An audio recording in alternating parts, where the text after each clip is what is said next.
we are not currently holding negotiations with the United States. Our talks are with Oman and are focused on reaching an understanding on a route that would allow shipping traffic to safely pass through the Strait of Hormuz.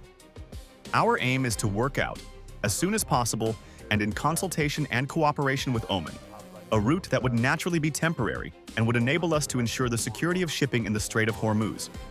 As long as the current U.S. evil acts continue, as long as the naval blockade of Iran remains in place, as long as U.S. military aggression against Iran and its interests carries on, and as long as the United States continues the violations it has committed during this period, there will naturally be no significant development or major change in the situation in the Strait of Hormuz.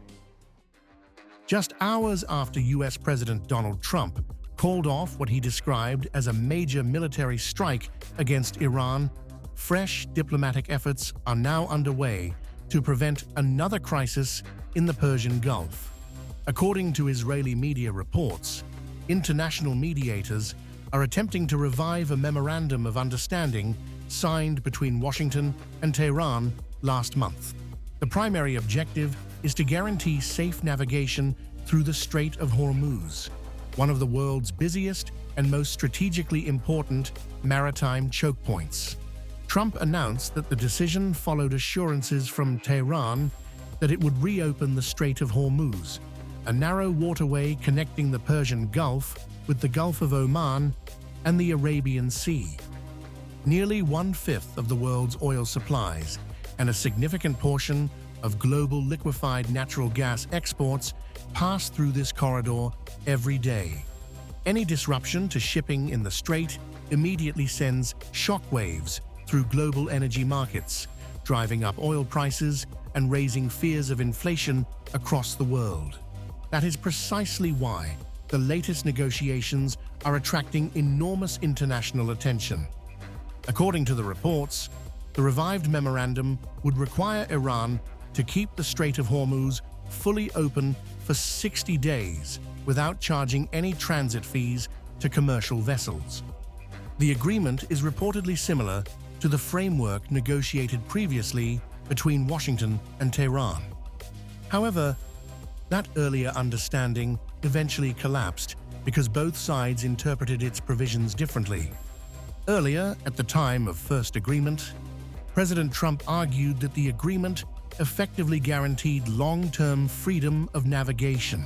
Iran, on the other hand, insisted that the arrangement never surrendered its sovereign authority over the strategic waterway. Tehran maintained that after the 60-day period, it would continue to retain full control over shipping regulations in accordance with its interpretation of international law. That disagreement eventually derailed implementation of the memorandum. What firm did you call off the strikes last night?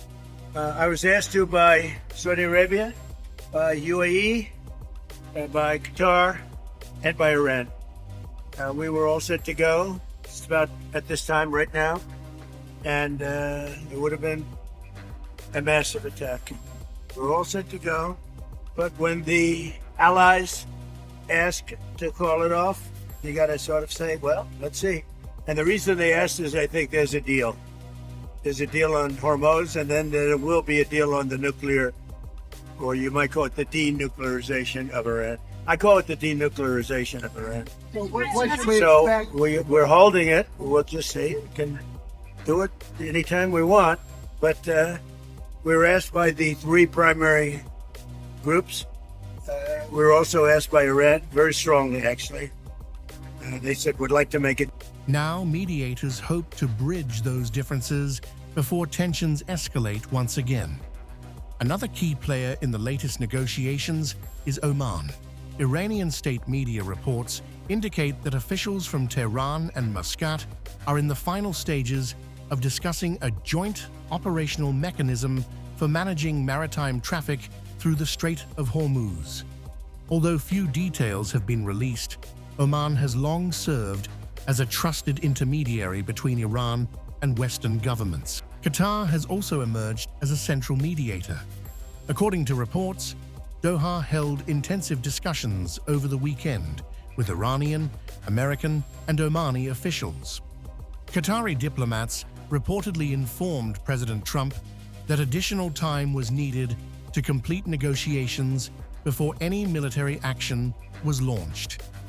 Later, according to the same reports, Qatar conveyed that Iran had accepted a proposal related to reopening the Strait of Hormuz. Saudi Arabia also played a significant diplomatic role. Reports indicate that Saudi Crown Prince Mohammed bin Salman personally telephoned President Trump, urging restraint and encouraging diplomacy instead of military escalation. Shortly afterward, Trump announced on Truth Social that he had halted the planned strike. In the same message, the US president claimed that Iran had agreed not only to reopen the Strait of Hormuz, but also to conclude its nuclear program. However, those claims were almost immediately rejected by Tehran. Iranian military officials described Trump's statements as false. A source associated with Iran's negotiating delegation also denied that any final agreement had been reached. Speaking to Iran's semi-official Tasnim News Agency, the source stated clearly that there was no agreement on reopening the Strait of Hormuz. That public contradiction highlights the enormous gap that still exists between both sides. Despite the conflicting statements, one important development stands out. Neither the United States nor Iran carried out military strikes overnight. For now, diplomacy appears to have replaced immediate military confrontation. Meanwhile, another report is shedding light on differences among America's regional allies. According to the Wall Street Journal, Saudi Arabia and the United Arab Emirates took sharply different positions during recent consultations with Washington. Saudi Arabia reportedly encouraged diplomatic engagement and urged the United States to avoid military escalation. The UAE, however, reportedly argued that stronger military pressure was necessary to change the Islamic Revolutionary Guard Corps' calculations.